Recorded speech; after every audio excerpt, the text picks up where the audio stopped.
sepatu yang sudah ekspor. Yikuan, Pak. Apa namanya? Yikuan dari Taiwan. Liquan dari Taiwan. Dan itu 80% ekspor. Kemudian Wavin. Wavin dari Belanda, Pak. Itu pipa, itu dari Belanda. Kemudian ada pabrik keramik. Ada rumah keramik. Rumah keramik. Indonesia. Aduh, kalau saya cerita satu-satu nanti tidak cukup. Ini bahaya TV nanti kurang bagus gitu, kurang marah-marah saya. Tapi itulah diantara yang kamu maksudkan itu. Ya gitu ya, itu menyangkut KITB Batang. Sekarang KITB Batang udah paten punya. Saya taruhan, cek kawasan industri area seluruh tanah Jawa, KITB Batang itu pasti yang paling terbaik. Dan sekarang dari 4.300 sudah laku 1.000 lebih. 1.000 hektar lebih. Total tenaga kerja yang kita akan targetkan sampai dengan selesai 10 tahun ke depan itu 250.000 orang. Itu Mbak ya, menyangkut dengan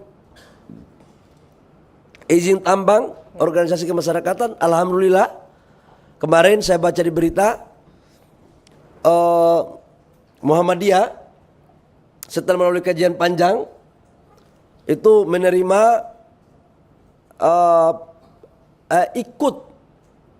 ikut serta dalam menjalankan program pemerintah terkait dengan pemberian konsesi. Dan kemarin saya sudah ditelepon oleh Pak Muhajir sebagai ketua tim yang ditunjuk dari rapat Muhammadiyah untuk pengelolaan tambang ini.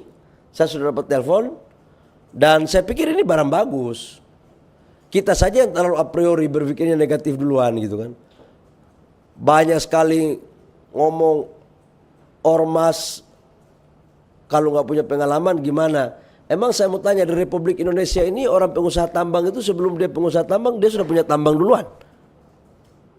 Orang bilang lingkungan nanti rusak kalau organisasi keagamaan yang mengelola, yang benar aja lah. Sekarang aja nggak ada organisasi keagamaan yang mengelola, sebagian begitu. Justru kehadiran organisasi keagamaan ini untuk memberikan contoh kepada investor lain, kelola tambang yang baik dong, lingkungannya dijaga gitu loh. Yang ketiga, justru kita terlambat menurut saya. Presiden yang berani untuk memberikan begini hanya Presiden Jokowi. Ini adalah bagian daripada penterjemahan dan implementasi pasal 33 Undang-Undang Dasar 45. Dinyatakan bahwa seluruh kekayaan yang dimiliki oleh negara kita baik laut, udara dan darat itu dipergunakan semaksimalnya untuk kesejahteraan rakyat. Dan ada demokrasi ekonomi. Yang namanya demokrasi ekonomi itu harus inklusif. Sila kelima itu bicara tentang keadilan sosial bagi seluruh rakyat Indonesia. Negara ini dibangun bukan pemberian, ini perjuangan. Yang diperjuangkan oleh tokoh-tokoh agama, baik Islam, Kristen, Katolik, Buddha, Hindu. Pada saat Indonesia kita merdeka, agresi militer tahun 48, yang membuat fatwa jihad siapa? Para ulama. Bukan para konglomerat, bukan para pengusaha-pengusaha itu. Ya mohon maaf ya, saya harus ngomong jujur. Pada saat konflik di Ambon, di Poso, yang mendamaikan siapa? Tokoh-tokoh agama semua. Masa di saat Indonesia sakit, yang disuruh merawat Ibu Pertiwi, tokoh-tokoh agama. Pada saat Indonesia pesta pora, tokoh-tokoh agama dibilang nggak boleh terima. Yang bisa terima hanya konglo aja. Itu enak dulu, nggak enak di kita dong kalau begitu cara berpikirnya. Dan cara berpikir ini menurut saya bertentangan dengan substansi daripada Pancasila dan Undang-Undang 45. Cuma selama ini kan nggak ada berani yang melakukan itu. Datang Pak Presiden Jokowi. Ini adalah bagian daripada program retribusi. Nah tapi kan retribusi ini kan harus dengan cara yang elegan, bermartabat dan beraturan. Nah aturannya kita buatkan.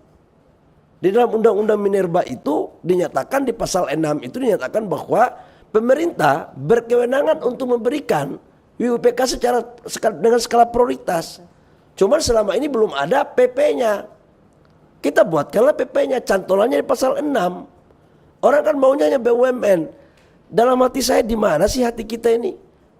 Kita kalau mau kasih ke rakyat kok susahnya minta ampun gitu loh. Tapi kalau kasih ke konglomerat, kasih ke investor asing, semua setuju. Jadi sebenarnya yang anti asing ini siapa gitu loh.